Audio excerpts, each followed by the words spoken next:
जी हाँ, स्वागत है आप सभी लोगों का आपकी इस चैनल जीके एग्ज़ाम्स में। आज का जो हमारा टॉपिक रहेगा वो रहेगा एनवायरमेंटल पोल्यूशन। आप सभी लोगों को पता है कि हमने 2 चैप्टर्स ख़त्म कर दिए हैं। पहला जो चैप्टर था हमारा वो रहा इक्वालजी एंड एनवायरनमेंट के बारे में। उसमें बेसिक इन्फॉर्मेशन आपको मिली, एनवायरमेंटल स्टडीज़ को किस तरीके से पढ़ाते हैं। जो दूसरा चैप्टर हमारा रहा वो बायोडाइवर्सिटी एंड कंजर्वेशन पे रहा, बायोडाइवर्सिटी एंड कंजर्वेशन पे। और थर्ड वाला जो हमारा टॉपिक स्टार्ट हो जाएगा वो रहेगा एनवायरमेंटल पोल्यूशन, क्लाइमेट चेंज इसी में इंक्लूड हो जाएगा।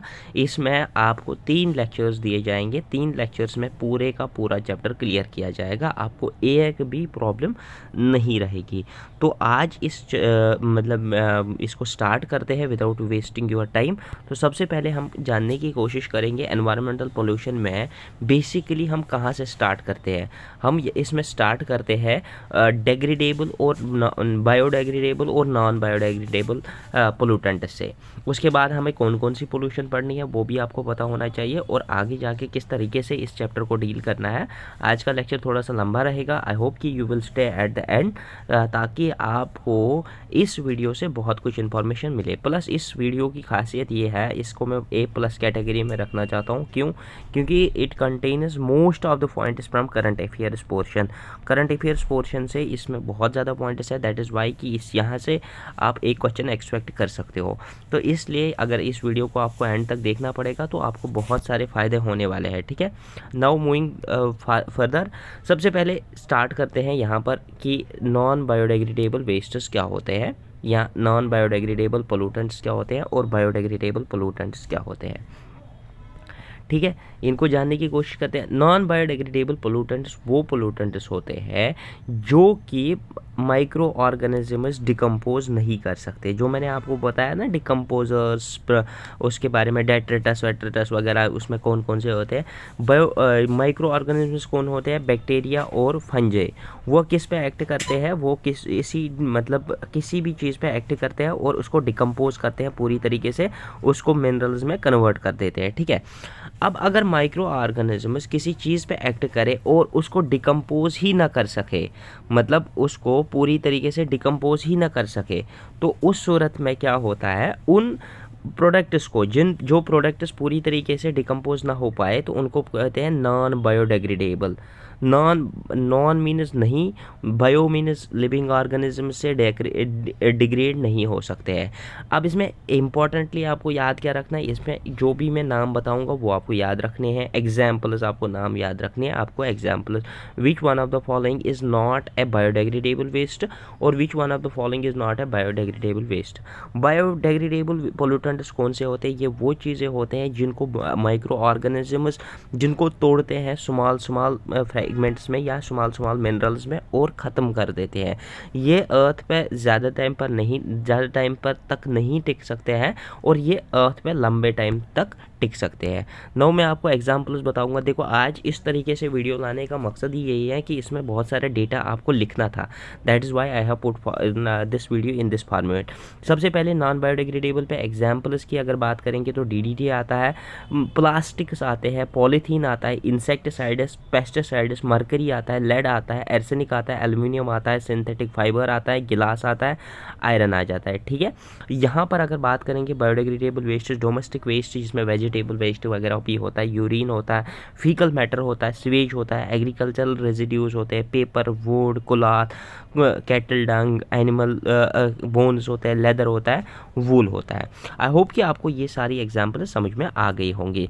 Now moving to the types of the pollution जो हमें इस चैप्टर में पूरी तरीके से कवर करनी है। सबसे पहले हमें एयर पोल्यूशन कवर करना है, नॉइज़ पोल्यूशन खत्म करना है, वाटर पोल्यूशन खत्म करना है, सॉइल पोल्यूशन खत्म करना है, थर्मल और रेडिएशन पोल्यूशन। देखो, इसमें सबसे इंपॉर्टेंट जो है एयर पोल्यूशन। क्यों एयर पोल्यूशन है? क्योंकि इस बार दिल्ली वाले एरिया में, जो दिल्ली NCR वाला एरिया है, वहाँ पर पोल्यूशन ज़्यादा बढ़ रहा है पिछले कई सालों से।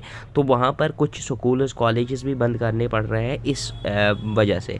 तो इसके चलते ये करंट अफेयर्स में रोज़ रहता है कि नेशनल एयर क्वालिटी इंडेक्स इतना गिर रहा है, वो ये है, वो ये है, मतलब इस पर आए दिन आर्टिकल छपते हैं। That is why this comes in the current affairs portion, और इस पे क्वेश्चन इंपॉर्टेंटली आता है। आप देखोगे किसी भी एग्जाम को उठाओगे तो एयर पोल्यूशन पे एक क्वेश्चन डेफिनेट होता है।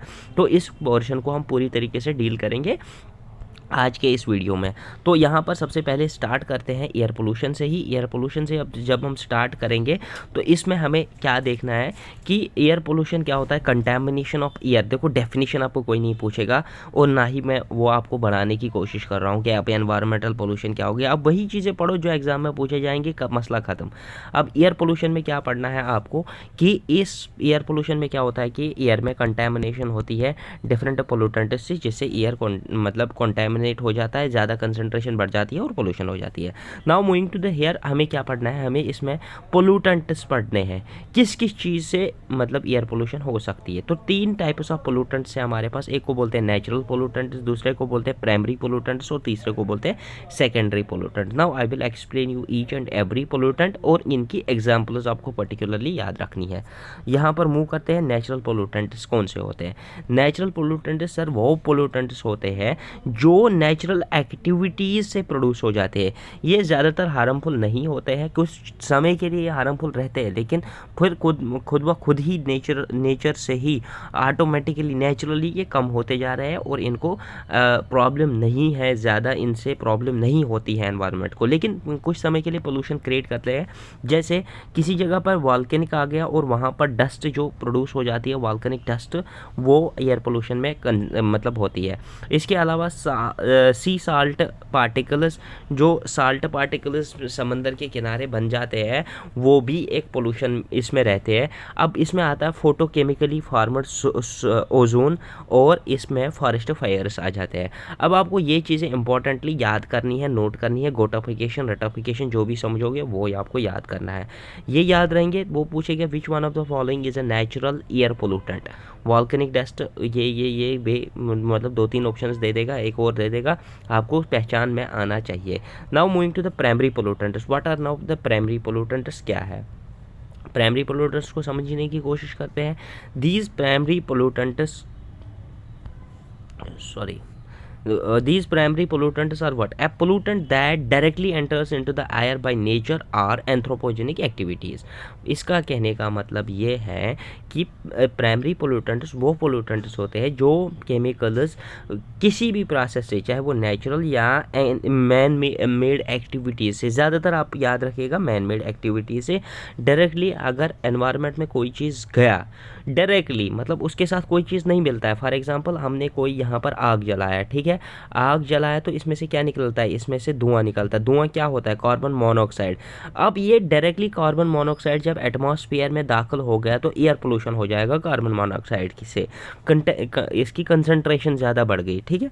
अब कार्बन मोनोऑक्साइड जो है वो प्राइमरी एयर पोल्यूटेंट है, ठीक है। इसके बाद जब हम सेकेंडरी पढ़ेंगे आपको प्राइमरी अच्छी तरीके से समझ में आ जाएगा। पहले मैं उसकी डेफिनेशन बताता हूँ, फिर एग्जाम्पल इस पे वापस आ जाते हैं।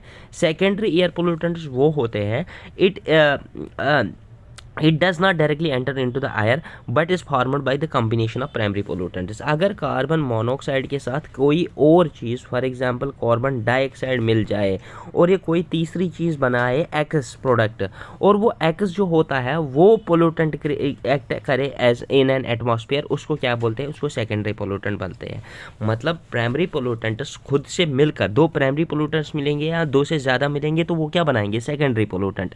और यहाँ पर आपको क्वेश्चन किस तरीके से पूछा जाता है कि विच one of the following is a primary air pollutant, which one of the following is a secondary air pollutant. Basically आपको यहाँ पर इन पे एग्जाम्पल्स पे फोकस करना है, एग्जाम्पल्स को रिमेंबर करना है। तो मैंने क्या बोला है कि यहाँ पर primarily there are 5 primary pollutants, 5 ही है, 5 ही याद करने हैं। सबसे पहले आता है कार्बन मोनोऑक्साइड, CO के सिंबल से इसको रिप्रेजेंट किया जाता है, और कार्बन डाइऑक्साइड भी इसी में इंक्लूड किया जाता है। दूसरा आता है nitric oxide, nitric oxide NO की सिंबल से डिनोट किया जाता है। तीसरा आता है सल्फर डाइऑक्साइड। तीसरा आता है वोलेटाइल ऑर्गेनिक कंपाउंड्स, यानी कि कुछ हाइड्रोकार्बन जो होते हैं उनको वोलेटाइल ऑर्गेनिक कंपाउंड्स कंसिडर किया जाता है, वो भी प्राइमरी पोल्यूटेंट हैं। अब यहाँ पर अगर वोलेटाइल ऑर्गेनिक कंपाउंड्स को डिस्कस करने बैठेंगे तो बहुत टाइम जाएगा, इसलिए आपको सीधे to the point, cut to the point याद रखना है कि वोलेटाइल ऑर्गेनिक मैटर कुछ हाइड्रोकार्बन्स प्राइमरी पोल्यूटेंट्स होते हैं। इसके अलावा suspended particulate matter, SPM, suspended particulate matter. इस पे बहुत कुछ हमें आगे जाके पढ़ना है, फिलहाल के लिए आप याद रखिएगा सस्पेंडेड पार्टिकुलेट मैटर। ये 5 जो होते हैं ये प्राइमरी पोल्यूटेंट्स होते हैं। कौन? Carbon monoxide, sir nitric oxide, sulphur dioxide, volatile organic matter और सस्पेंडेड पार्टिकुलेट मैटर। इसके अलावा यहाँ पर इंपॉर्टेंट पॉइंट मैं यहाँ पर स्टार डाल रहा हूँ, स्टार का मतलब है बहुत ज़्यादा इंपॉर्टेंट। प्राइमरी पोल्यूटेंट है अमोनिया, AMMONIA, अमोनिया NH3, और फ्लाई ऐश भी प्राइमरी पोल्यूटेंट है। लेकिन मैंने किस पे स्टार डाला? अमोनिया पे। मैं पर्टिकुलरली इस पे 3 स्टार बना रहा हूँ। अमोनिया NH3 जो है वो प्राइमरी पोल्यूटेंट है, ठीक है। अब मूव करते हैं आगे इस पे सेकेंडरी पोल्यूटेंट्स पे। देखो ये अमोनिया क्यों इंपॉर्टेंट है।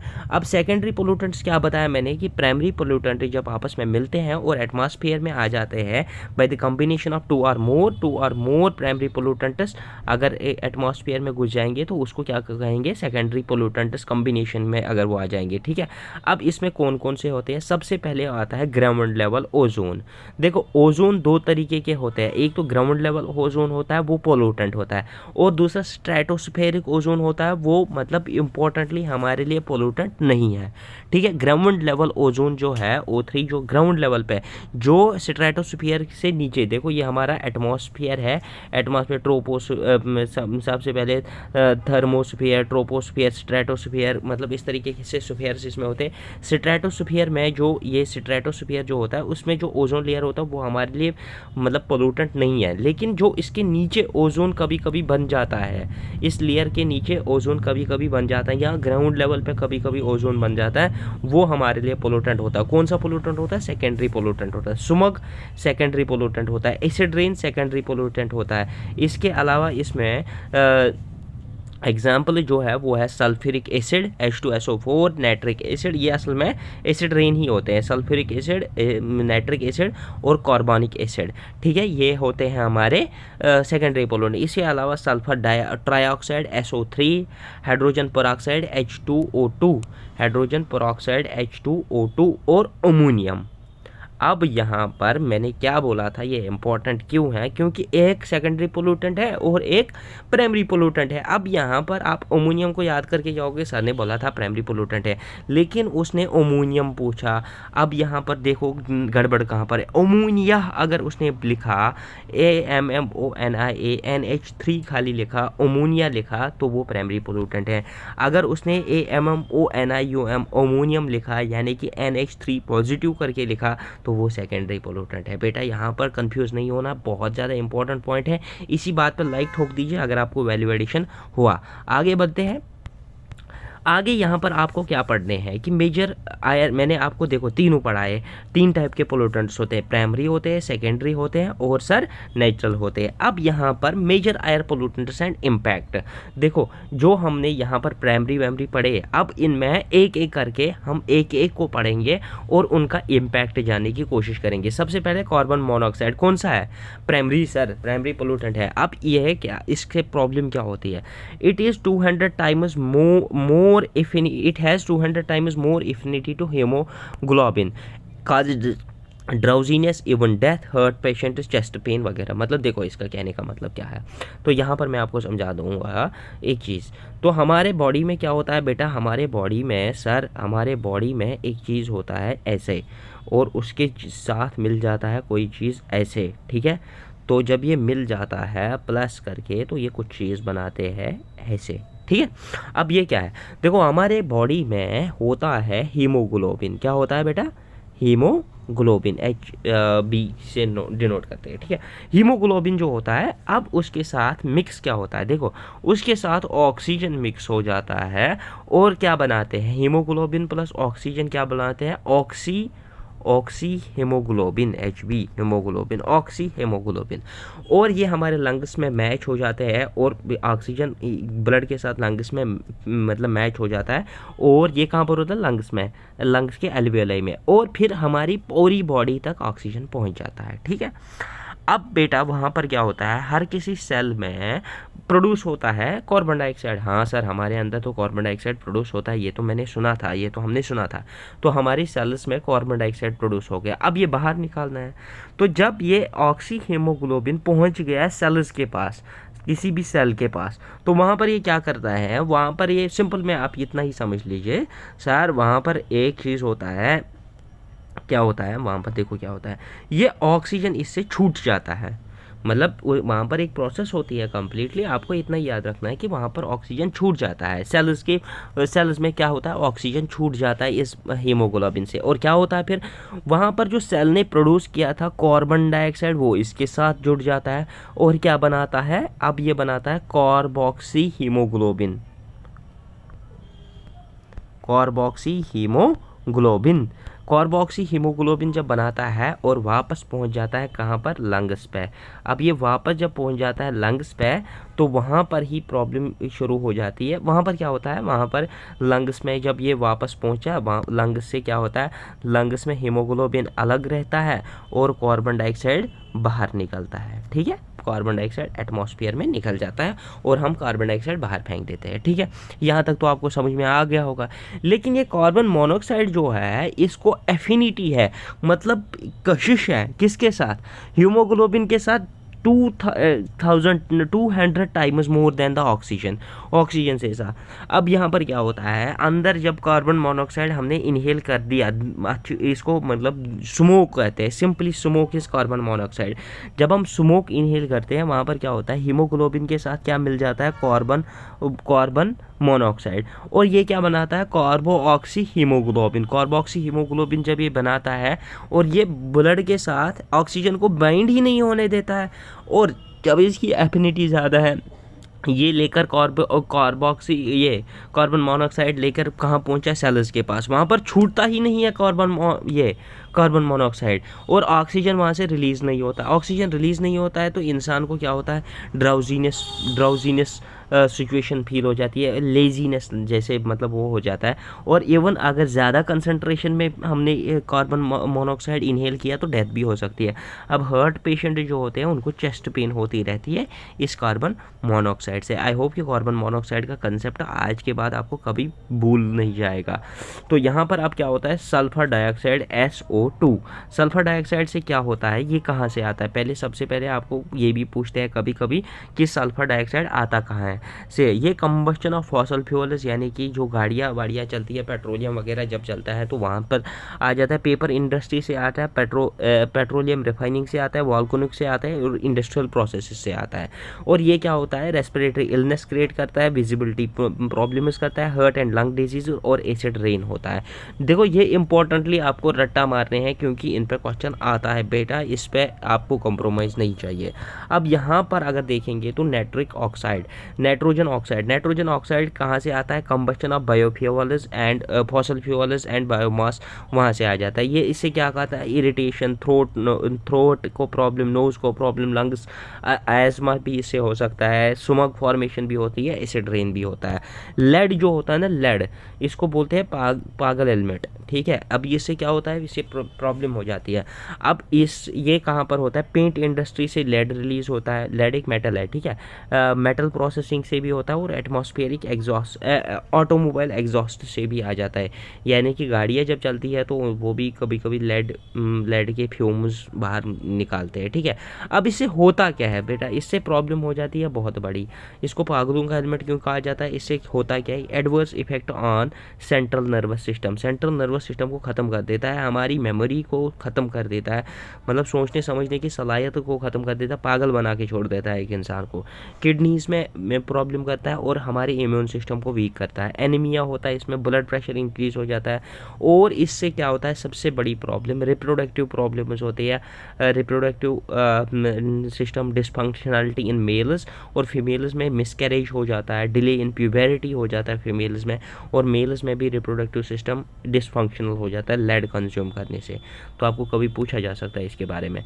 वोलेटाइल ऑर्गेनिक कंपाउंड्स, अब ये वोलेटाइल ऑर्गेनिक कंपाउंड्स के बारे में जानने की कोशिश करते हैं। वोलेटाइल ऑर्गेनिक कंपाउंड्स में क्या होता है, इनसे क्रोमोसोमल डैमेज हो जाता है, कार्सिनोजेनिक होते हैं, कैंसर काजिंग एजेंट्स होते हैं, और स्मोक फॉर्मेशन होती है इनसे। अब उसके बाद आता है ओजोन। जो मैंने ग्राउंड लेवल ओजोन बताया था, उससे क्या होता है, अस्थमा, रेस्पिरेटरी इलनेस और हार्ट अटैक के प्रॉब्लम्स हो सकते हैं। Suspended particulate matter, SPM, suspended particulate matter से क्या होता है, विजिबिलिटी प्रॉब्लम होती है, कार्डियोवैस्कुलर प्रॉब्लम होती है, एजमा और नमोनिया जैसी प्रॉब्लम्स हो जाती है। अब यहाँ पर हमारा टॉपिक जो है वो है स्मॉग। स्मॉग को पढ़ने की कोशिश करते हैं। What is this smog? Smog क्या होता है? स्मोक प्लस फॉग को क्या कहा जाता है? पर्टिकुलरली इसको स्मॉग कहते हैं। अब SM लिया हमने स्मोक से, OG लिया हमने फॉग से। जब ये मिल जाते हैं फॉग के साथ, धुंध के साथ, कौन चीज़ मिल जाता है? स्मोक जब उसके साथ मिल जाता है तो क्या बनते हैं? बनाता है smoke. It is a type of air pollution, याद रखना, it is a type of air pollution. तो इसको हमें पढ़ना है। फर्स्टली आपको ये क्वेश्चन पूछा जाता है कि स्मोक क्या है, स्मोक के लिए क्या काम किया जाता है। आपको मैं पूरी तरीके से आज स्मोक के बारे में जितना आप पढ़ोगे इतना आपने लाइफ में कभी नहीं पढ़ा होगा। This is guarantee for you.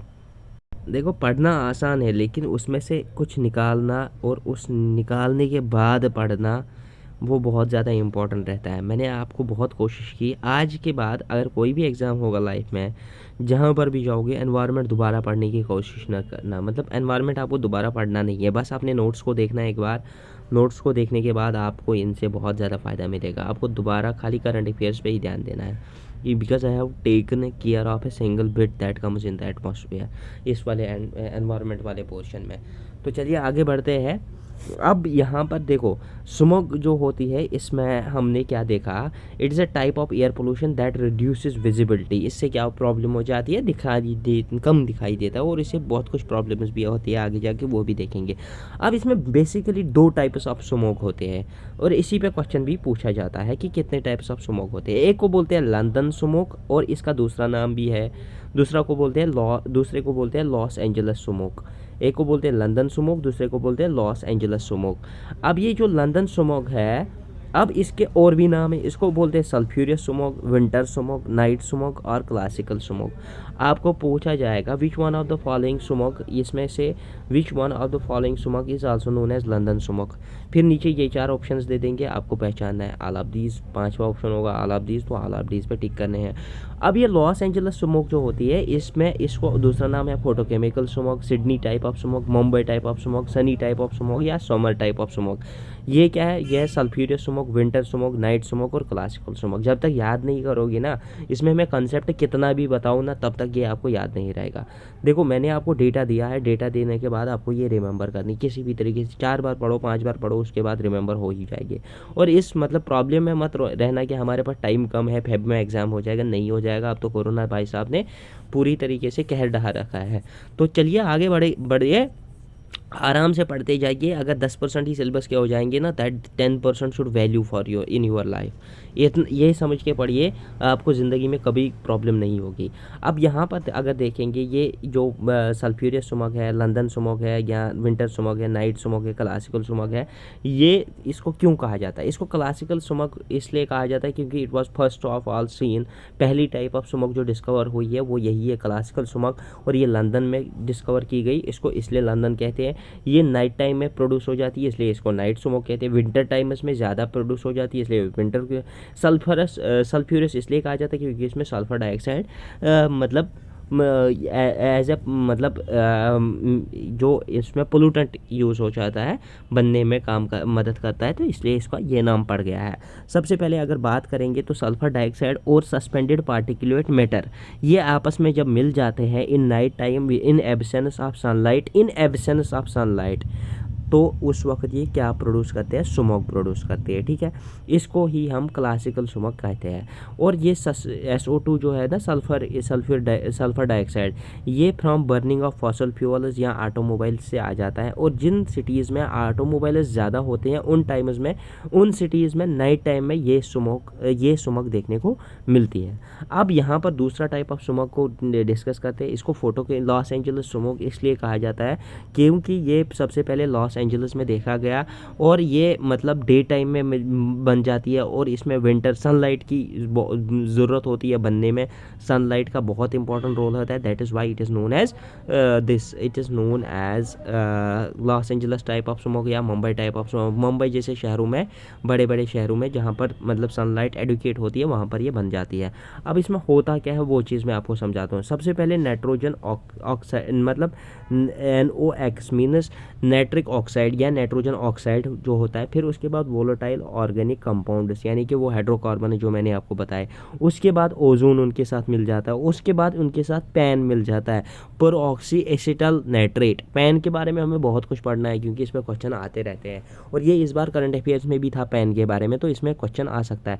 ये जब आपस में मिलते हैं, प्लस इसमें क्या क्या चीज़ें मिलती है वो चीज़ें मैं आपको बताने की कोशिश करूँगा। इसमें अब तो गड़बड़ हो गया। इसमें देखो क्या है, इसमें आपको कुछ और चीज़ें मिल जाती है, जैसे sunlight, in presence of sunlight, और इसमें plus SPM suspended particulate matter plus sunlight, जब आपस में इन प्रेजेंस ऑफ सनलाइट मिलते हैं तो ये एक स्मोक क्रिएट करती है, स्मोक लाइक कंडीशन क्रिएट करती है। उस टाइप ऑफ स्मोक को क्या कहते हैं, loss Angeles type of smoke. अब यहाँ पर प्रॉब्लम ये है कि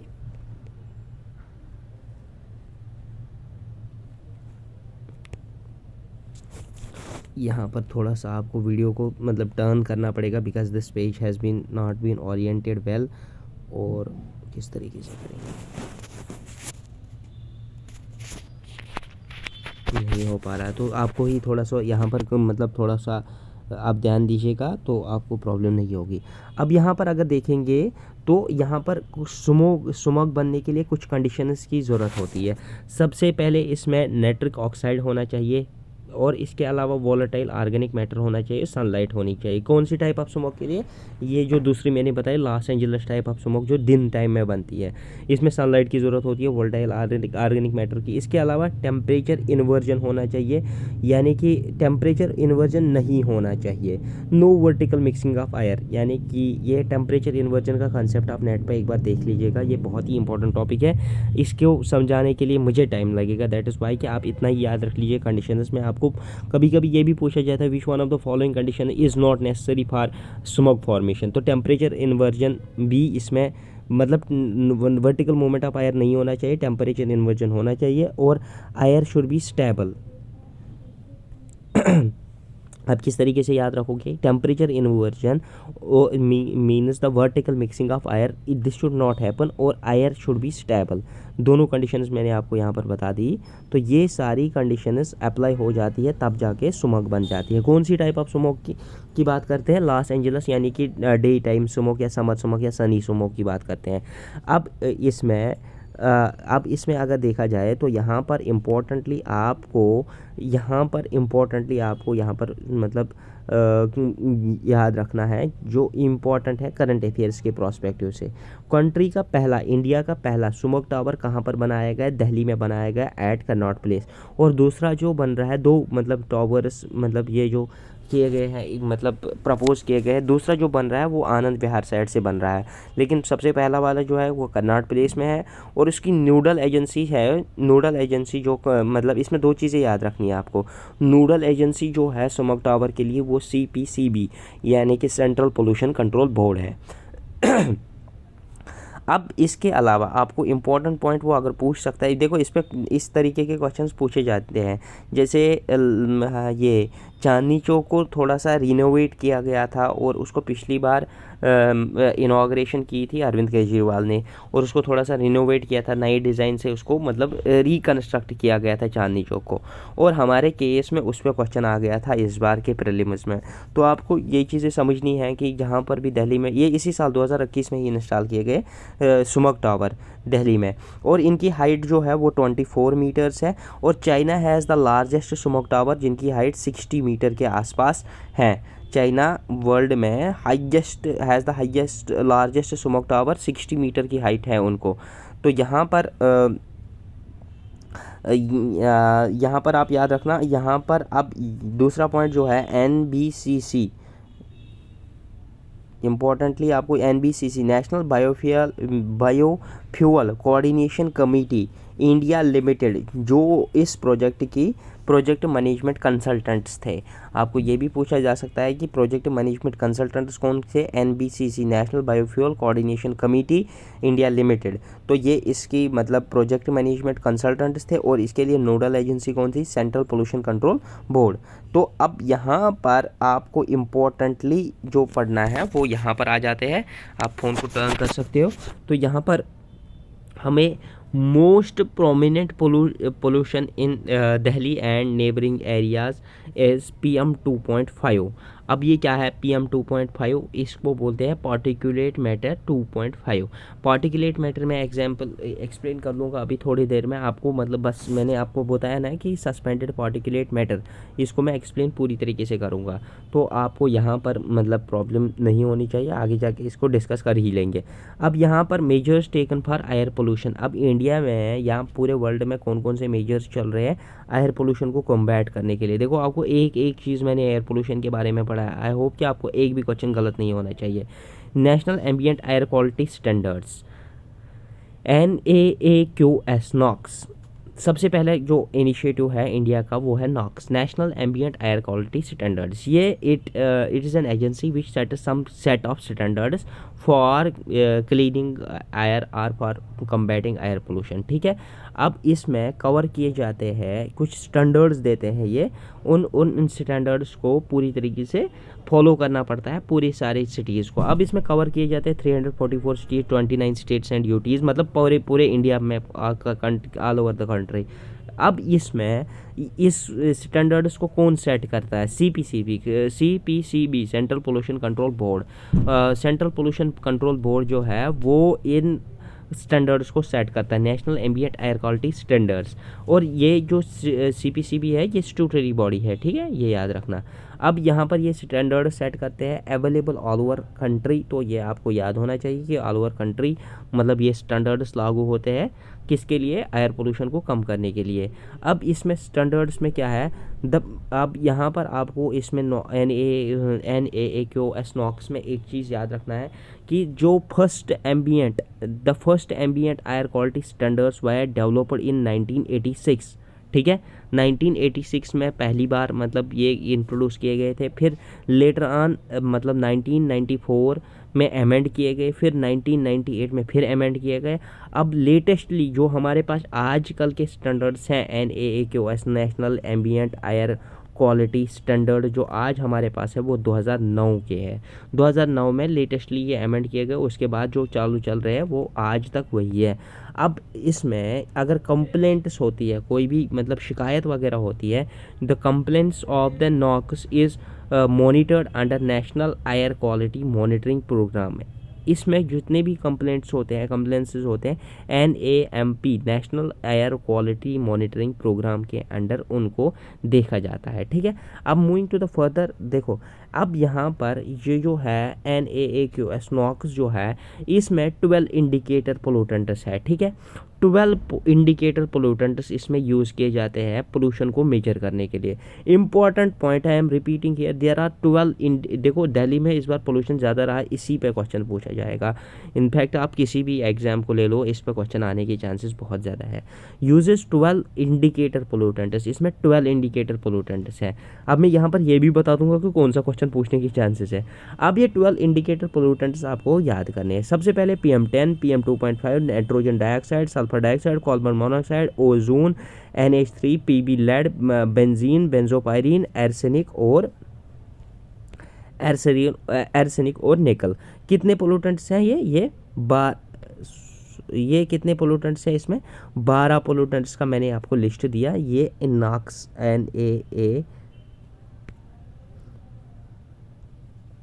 नॉक्स की लिस्ट में 12 पोल्यूटेंट्स को कंसिडर किया जाता है। ठीक है, यहाँ पर आपको समझ में आ गया कि सर हाँ इसमें 12 पोल्यूटेंट्स, इनको आपको रिमेंबर करना है।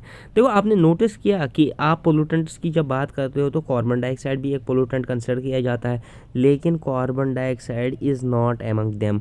आपको पूछा जाएगा which one of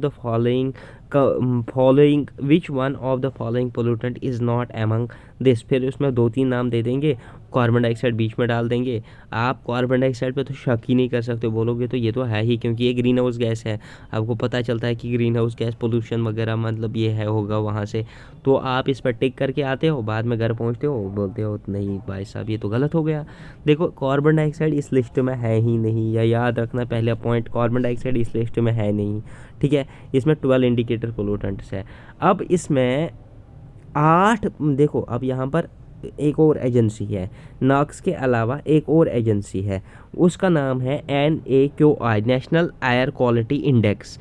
national air quality index कितने इंडिकेटर्स, वो यही इंडिकेटर्स यूज़ करती है, लेकिन खाली 8 इंडिकेटर्स को यूज़ करती है। कौन से? PM10 2.5, nitrogen dioxide, sulphur dioxide, carbon monoxide, O3 ने, और ये वाले इसमें नहीं आते हैं, ठीक है। ये भी याद रखना, ये आगे जाके हमें पॉइंट याद आ जाएगा। अब यहाँ पर अगर बात करेंगे तो यहाँ पर importantly what we have to know, यहाँ पर पार्टिकुलेट मैटर, मैंने आपको बताया था ना सस्पेंडेड पार्टिकुलेट मैटर के बारे में आराम से डिस्कस करेंगे। इसमें हमें 2 टाइप्स है, पार्टिकुलेट मैटर में हमें 2 टाइप्स है इम्पोर्टेंटली, PM10 और PM2.5। अब ये PM2.5 क्या होता है? जिन पार्टिकल्स की सस्पेंडेड पार्टिकल्स जैसे डस्ट पार्टिकल्स या कोई भी स्मॉल लिविंग ऑर्गेनिज्म और कोई भी चीज़ जो एयर में सस्पेंड रहे उसको बोलते हैं सस्पेंडेड पार्टिकुलेट मैटर। अब इसमें 2 टाइप्स होते हैं, एक तो होता है PM2.5 पार्टिकुलेट मैटर 2.5, दूसरा होता है particulate matter 10।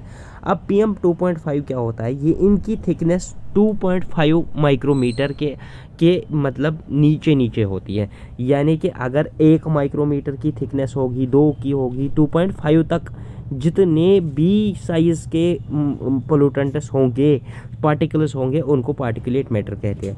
These are also called fine particulate matter, इनको क्या कहा जाता है? Fine particulate matter.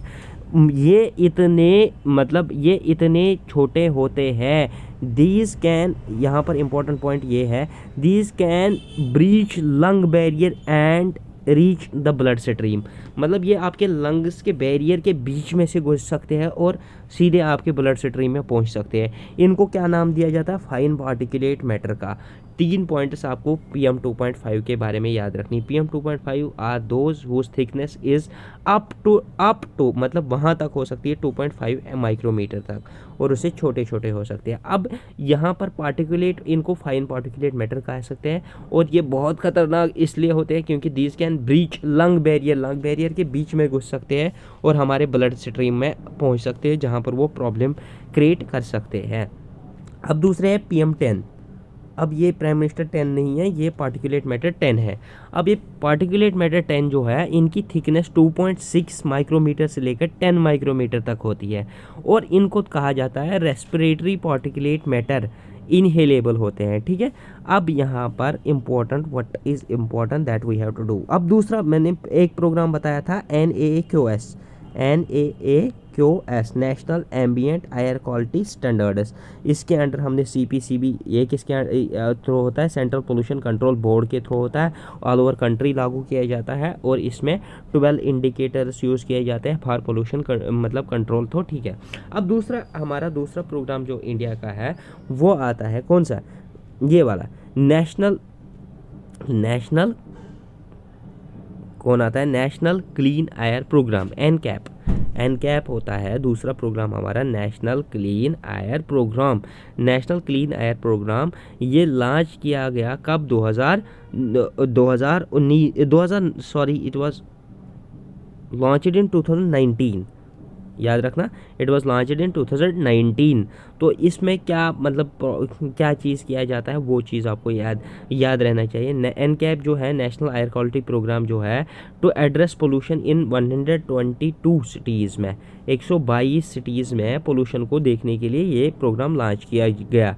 और ये जो 122 सिटीज़ है, ये 122 सिटीज़ जो है, इनको क्या कहता है? Non attainment cities. Non attainment cities क्यों इसलिए कहा जाता है इनको? As they did not meet the NAAQS standards, जो national ambient air quality standard set किए गए थे 2009 में, उनको फॉलो ही नहीं किया गया उन स्टैंडर्ड्स को।